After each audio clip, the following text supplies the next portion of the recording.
The old mill stood at the edge of Black Hollow like a forgotten monument from another era. With its decaying wooden frame, shattered windows, and ivy creeping up its stone foundation, the mill seemed frozen in time, haunted not just by age but by something deeper. The townsfolk spoke of it in hushed tones, careful not to say too much, as if afraid their words would awaken something inside. Locals swore the mill had a soul or at the very least a presence. Some claimed they saw flickering lights inside at night, even though the building had long been abandoned. Others spoke of a woman in white, always near the second-floor window watching. It was easy to dismiss these stories as urban legends. After all, every small town has its ghost stories. But there was something different about the old mill. The fear surrounding it wasn't theatrical, it was quiet, rooted in generations of shared unease. My own curiosity began one stormy evening when I stumbled upon a faded newspaper clipping in the town library. The headline read, "Tragedy at Black Hollow Mill, Girl Disappears, Presumed Dead." The girl's name was Eleanor Bell, daughter of the mill owner, and her disappearance had remained unsolved for over a century. The article described her as vibrant and loved by many. She was last seen walking toward the mill to meet her fiancé, who worked the night shift. He swore she never arrived. No body was found. No clues. Just silence. Over the years, Eleanor's name became synonymous with the mill itself. Children were warned to stay away. The bravest among them dared each other to peek through its broken windows, but most never made it past the front gate. That night, as lightning cracked the sky, I stood in front of the old mill. A gust of wind rattled the broken shutters. I don't know what compelled me to take the first step inside, but once I crossed the threshold, a chill ran through me, not from the weather but something older. Watching. The floorboards creaked under my weight, and dust danced in the beam of my flashlight. Cobwebs hung like curtains, and the air was thick with the scent of mildew and rust. I reached the main chamber where the old machinery still stood, frozen mid-motion as if the workers had simply vanished one day. And then I heard it, a soft sob echoing from the floor above. I froze. It was faint but unmistakable. A woman's cry, muffled and filled with sorrow. I aimed the flashlight at the staircase leading to the upper level. The steps groaned as I climbed, heart pounding with each rise. As I reached the landing, I saw it. A shadow, faint but clearly shaped like a figure, passed across the far end of the hall. My breath caught. Then the air grew icy. My flashlight flickered. I stood, unable to move, staring at the corner where the shadow had disappeared. And just before the light went out completely, I saw her. A woman dressed in flowing white, standing by the window. Her eyes met mine. They were filled with sadness, and something else. A warning. The flashlight died. Darkness swallowed the room. The old mill stood like a forgotten monument, weather-beaten, its once proud frame now overrun with ivy and shadow.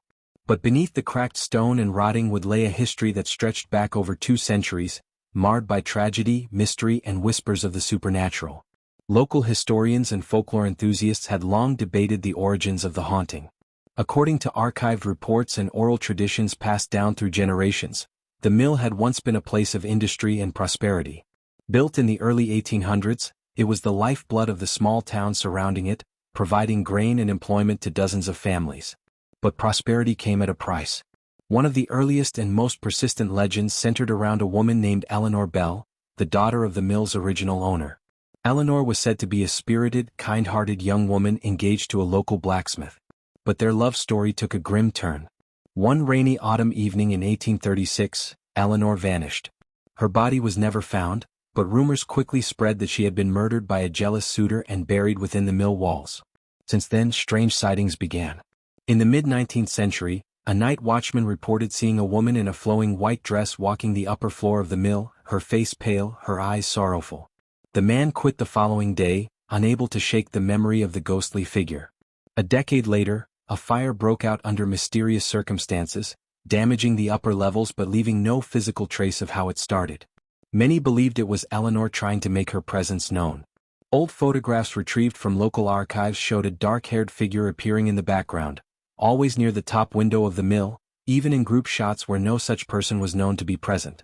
Some speculated these were camera malfunctions or light distortions, but others were convinced it was Eleanor herself, reaching through time. Even townspeople with no previous interest in the paranormal started to avoid the mill. Children dared each other to knock on its doors or climb to the broken second floor, but few were ever brave enough. The stories grew darker, reports of disembodied whispers, cold spots, and the sound of a woman weeping, always near midnight. One retired teacher recalled visiting the mill in the 1970s with her students for a historical field trip. While they stood in the main hall, she claimed to hear faint whispers echoing from above. When she looked up, she thought she saw a silhouette peeking through the loft, an impossibility since the floor above had collapsed decades earlier. Another tale came from a local historian, a man named David Kern. He had dedicated much of his life to uncovering the truth about the mill. During one late-night investigation, Kern recorded what he believed were EVP, electronic voice phenomena. In one of the recordings, a faint voice said, "Tell them the truth." The voice was soft, female, and chillingly clear. Despite Kern's findings, skeptics argued the stories were exaggerated, and that the so-called evidence was circumstantial at best. They attributed the experiences to wind, decaying wood, and the power of suggestion.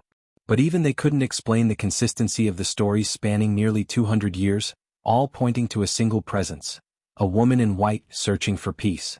Throughout the decades, the legend of Eleanor Bell and the haunted old mill became an inseparable part of the town's folklore. Her story was printed in local newspapers, featured in community plays, and whispered at sleepovers. But for those who believed they had seen her, it was more than a story.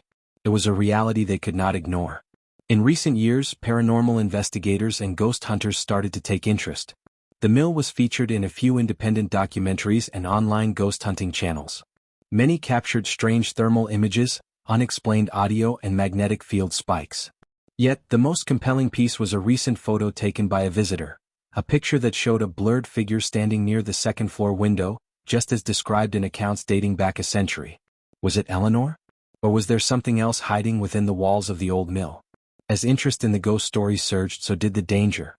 One group of thrill-seeking teens ventured inside with cameras. What they captured would later send shockwaves through the community, a series of photographs showing an unmistakable human figure, even though they insisted no one else had been there. In the last picture, the figure appeared closer to the camera, staring directly into the lens. The images were never proven to be fake. And when two members of that group later refused to talk about what they'd seen, claiming nightmares and a strange sense of being watched, the legend only deepened. The haunting of the old mill was no longer just about distant history, it was a living, breathing mystery. But the most chilling account was yet to come. A local woman, Ana Mendez, visited the mill during an early morning walk to photograph the sunrise. She claimed she wasn't there for ghost stories.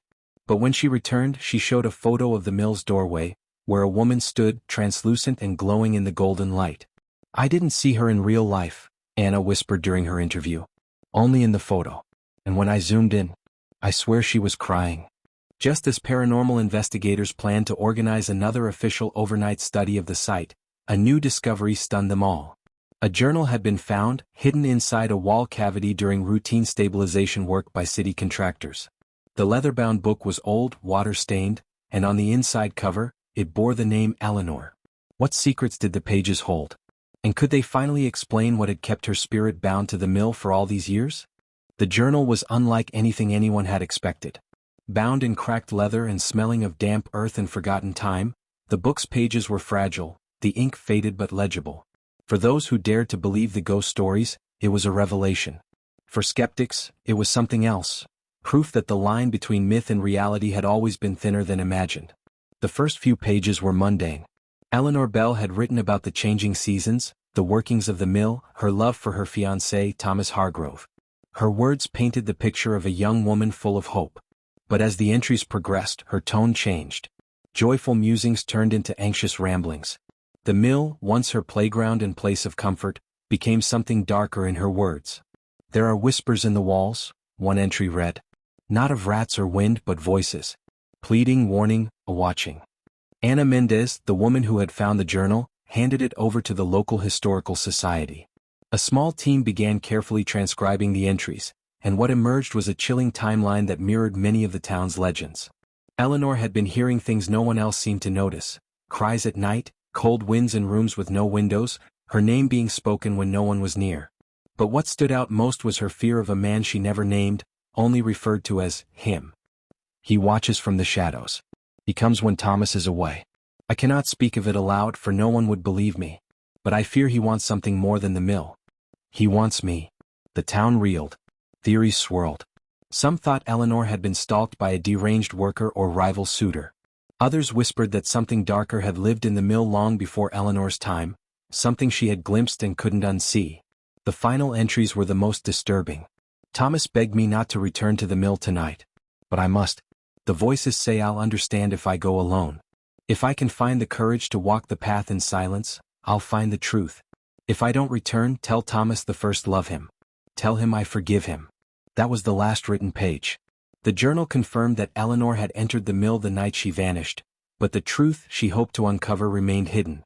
The town buzzed with renewed fear and fascination. Some wanted the mill torn down. Others believed it should be preserved. Ghost hunters and reporters flooded into Black Hollow, hoping to uncover what truth Eleanor had faced. Among them was Claire Morgan, a seasoned paranormal investigator known for her level-headed approach. She didn't chase ghosts, she chased facts. But even Claire couldn't deny the weight of the journal or the intensity of Eleanor's final words. Claire arrived in Black Hollow with her recording equipment, thermal cameras, and a small crew. But more than gear, she brought an open mind. She read the journal, memorized Eleanor's last known movements, and made a decision no one else dared. She would enter the mill alone at night, on the anniversary of Eleanor's disappearance. She believed that if Eleanor was still bound to the mill, this was the only way to make contact. The night was cold and heavy with fog. The air around the old mill buzzed with tension.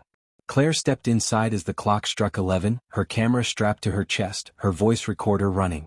Her crew waited outside, watching the monitor feeds from their van. Inside, the atmosphere was thick. Claire spoke softly into her recorder, describing what she saw: abandoned machinery, rusted rails, the long-decayed stairwell. She ascended carefully, step by creaking step, until she reached the second floor, the place where Eleanor had last been seen. As Claire scanned the room, the temperature on her monitor dropped sharply. She felt it too. Not just cold, freezing. Her breath puffed out in clouds. Then came the whisper. Claire. Her name. Spoken directly into her ear. She spun around, no one was there. The thermal camera caught nothing. But the voice recorder picked it up. Soft, distant, unmistakable. Claire, help me. She stepped forward, reaching the far wall where Eleanor's journal had been found. There, behind a panel of rotting wood, Claire noticed something: scratches carved by hand. Words etched into the wall, barely visible through the years of dust. He is not dead. He waits. Claire's heart pounded. She pulled out her flashlight and leaned closer. More carvings. A name. A confession. He killed them all. Not just me. And beneath it, smeared in something that looked disturbingly like old dried blood: do not trust Thomas. Claire froze. She stared at the words, her breath caught in her throat. Thomas Hargrove, Eleanor's beloved fiancé, had been portrayed for generations as the heartbroken lover. The one who searched for Eleanor until the day he died. But this changed everything. Had Thomas known something? Had he lied? Claire turned on her recorder again, whispering into the silence. Eleanor, if you're here, I'm listening. What do you want us to know? The floor beneath her groaned. Then a bang, loud, violent, came from the room behind her. The door slammed shut. Locked. Claire rushed to it, pulling at the handle. Nothing. She was trapped. Then the whisper returned. Closer. Louder. Not from a ghost, but from someone real? The voice was male. Should have left it alone. Claire turned around, and saw a shadow rise from the far corner of the room. The journal's arrival sent a wave of unease through the town. News of the discovery spread quickly, and for the first time in years, the old mill wasn't just a relic of the past. It was alive with speculation, fear, and hope for answers. The journal was delivered to the Black Hollow Historical Society under tight security. Mold crept across the leather cover, and many of the pages were brittle, barely legible. Still, the name Eleanor, etched on the inside, gave the artifact instant weight. Handwriting experts were brought in. Linguists, historians, even a few local mediums all begged for a glimpse. But access was limited. Eventually, a few pages were transcribed. And what they revealed changed everything. Eleanor's voice, preserved through time, was raw and intimate. She wrote of her engagement to Samuel, the blacksmith, how deeply she loved him, how she dreamed of leaving Black Hollow for a bigger life. But the entries soon turned dark. She began describing someone else, a man she never named, only referring to him as the Watcher. I feel him, she wrote. Everywhere I go. Even in the daylight. He follows. Watches. I told Father, but he dismissed me. Eleanor detailed incidents that had never made it into the historical accounts. Strange scratches on her window, footsteps in the hallway at night, flowers left at the mill door with no note. Her entries grew more frantic. I fear I am being hunted, and no one believes me. Not even Samuel. He thinks I'm imagining it. But last night I saw him. The Watcher. Standing by the tree line near the mill. He smiled. One final entry, smeared and barely legible, read simply, "If I vanish, it was not by choice." The discovery ignited a firestorm.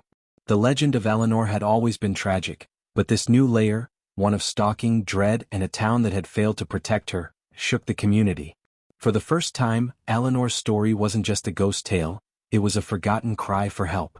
Investigators returned to the mill with renewed purpose. Their goal, to locate the exact wall cavity where the journal had been hidden. Beneath layers of plaster and stone, they uncovered a small compartment.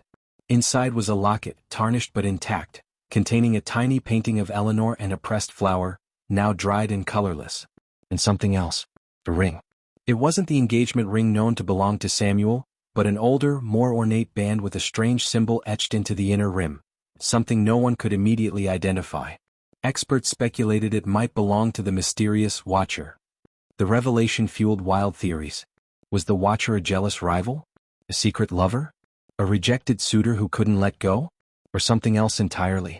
Despite the growing list of questions, the activity at the mill increased tenfold. More investigators came. Thermal readings spiked near the compartment where the journal had been found. One camera crew caught a chilling audio recording in the dead of night, a whisper repeating a single word, "Run." And then came the incident that silenced the town. A well-known skeptic, Professor Martin Lang, agreed to stay overnight inside the mill as part of a documentary project. Armed with cameras, sensors, and a small crew, he entered the building just after sunset. For hours nothing happened. Then the feed cut out. By morning the crew was found just outside the mill, dazed and disoriented. Lang was missing. When asked what had happened, no one could give a straight answer. One crew member sobbed uncontrollably. Another had deep scratches along his arms. All equipment was found destroyed as if crushed under intense pressure. Lang's camera was later recovered in the river. The footage was damaged but partially recoverable. In the final moments, Lang stood alone in the second-floor chamber. He spoke directly to the camera. "I was wrong," he said. "She's real. But she's not alone here. There's something else. Something that wants to keep her trapped." Then the screen shook violently. A dark blur rushed toward the lens. The last frame before the video cut to static was Lang's terrified face, and behind him, a shadow with hollow eyes. Lang was never found. The mill has since been sealed again by local authorities. But the questions remain, unanswered and festering like the wounds of time. Was Eleanor truly murdered? Who was the Watcher? And if Eleanor's spirit was trapped, what force kept her bound? Or worse, what else was trapped with her? The days after discovering the journal were a blur. I barely ate, barely slept. The town council had taken the journal for safekeeping, claiming it was a piece of history that needed to be preserved. But I knew it was more than that. It was a lifeline, a bridge between now and the moment everything went wrong. Unable to sit idle, I returned to the old mill. I needed answers. I needed her to speak to me again. This time I didn't go alone. Marcus, a local photographer and amateur historian, had seen the same things I had. And though he'd never admitted aloud, the look in his eyes told me he believed. We entered just before sunset, hoping that the thinning veil of twilight might reveal more than daylight ever could. The air was heavy, still yet charged like the moment before a storm breaks. We reached the second floor where I had first seen her. The broken window, the creaking beams, the echo of a sob long past. Marcus set up his infrared camera while I held a voice recorder in trembling hands. "Eleanor," I said softly, "if you're still here. I found your journal." The silence stretched, oppressive and deep. I felt foolish speaking to empty space, but then the temperature dropped. Marcus's breath became visible in the dim light. We weren't alone. A soft rustling sound came from the far corner, the same spot I'd seen her before. Marcus turned his camera and for a split second the screen glitched. Just one frame. A figure in white. "So, watching." He gasped and stumbled back. I saw her. She was there. My heart pounded in my chest as the air grew impossibly cold. The hairs on my arms stood on end. Then came the whisper. It wasn't from the recorder, not a playback. This was real in the room right beside us. A woman's voice, barely audible. He lied, he buried the truth. The sound was mournful, fragile, like the last breath of someone who had waited too long to be heard. We rushed out, hearts racing, the voice still echoing in our ears. Once outside, Marcus showed me the footage. Frame by frame, we slowed it down until we saw her, Eleanor, unmistakable in a long flowing dress, face streaked with what looked like tears. Her mouth was open mid-sentence. But what chilled me most was her eyes, not just sad but desperate. She wasn't trying to scare us. She was pleading. That night, I visited the local archives again, determined to learn more about Eleanor's fiancé, Thomas Whitaker. According to the town's history, he was the last person to see her alive. But something didn't add up. I found an old ledger buried deep in the town records, one that listed mill employee payments. Thomas's name was scratched out the very week Eleanor vanished. I cross-referenced letters and town council minutes and discovered something stunning. Thomas had been fired after a violent altercation with Eleanor's father. Witnesses claimed he'd been obsessed with her, possessive. Rumors circulated that she tried to end things, and that the night she disappeared, they had argued in the mill's storage room. None of this had made it into the official reports. The next morning, I was granted access to the journal, now being kept at the Historical Society. The leather was soft with age and the pages fragile. Most of the writing was faded, but one entry stood out. It was dated the very day she disappeared. "He won't let me go. I told him it's over, but Thomas threatened to tell lies about my father if I didn't marry him. I'm frightened. I've hidden this journal in the wall behind the stairs. If anything happens to me, please, tell the truth." I read it aloud, my voice trembling. The weight of it all hit me like a blow. Eleanor hadn't just vanished, she had tried to break free, to escape a man who couldn't take no for an answer. And he had silenced her. Marcus and I brought our findings to the mayor and the historical committee. They were skeptical at first, brushing off the evidence as circumstantial, but when we showed them the video and journal entry together, their tone changed. What was once a ghost story now felt like a confession etched in time. Still, I wasn't sure if the truth had truly set her free. That night, I returned to the mill one final time, alone. I walked up to the second floor, standing in the exact spot where I'd first seen her. "Eleanor," I said softly, "we know now. The truth is out. You can rest." Silence.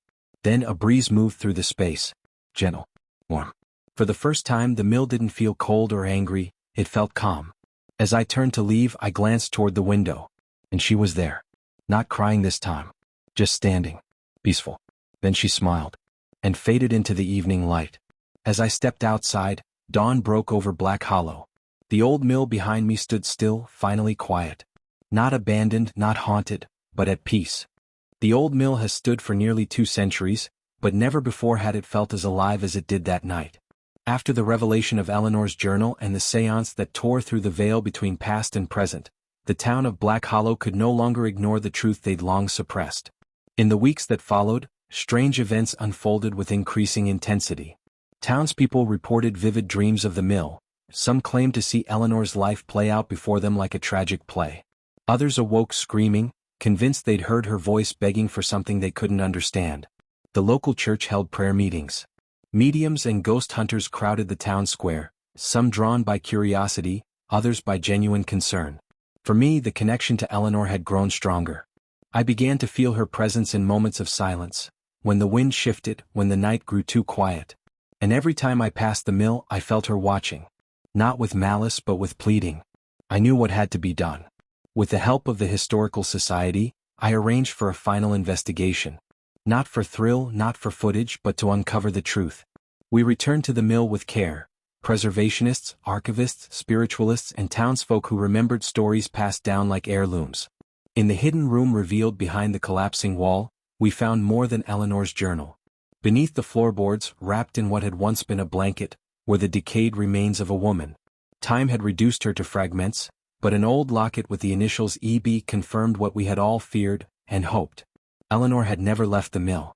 She had died there, hidden away, her body silenced but her spirit unrelenting. The town gathered for a solemn ceremony. Eleanor Bell was finally laid to rest, not as a ghost story but as a daughter, a fiancée, a woman whose truth had long been buried beneath shame and fear. As her grave was filled, a sudden hush fell over the town. No birds, no breeze. Just silence. And then a soft gust of wind swept through the trees, and for the first time in generations, the windows of the old mill did not groan. The ivy seemed less strangling, the shadows not as sharp. Something had shifted. That night I returned one last time. Alone. I stood before the second-floor window where she had so often been seen. Moonlight poured in through the glass. And for a moment I thought I saw her, no longer sorrowful but peaceful. She smiled. And then she was gone. The old mill still stands, but the whispers have faded. The cries are gone. The townspeople no longer walk in fear, and the mill is once again a place of history, not horror. But I know, some echoes never fade. And in quiet moments, if you listen closely, you might still hear her laughter in the wind. Thank you for watching The Ghost of the Old Mill. If this story moved you, gave you chills, or left you wondering about what still lingers in forgotten places, don't forget to like, comment, and subscribe for more haunting tales and emotional journeys.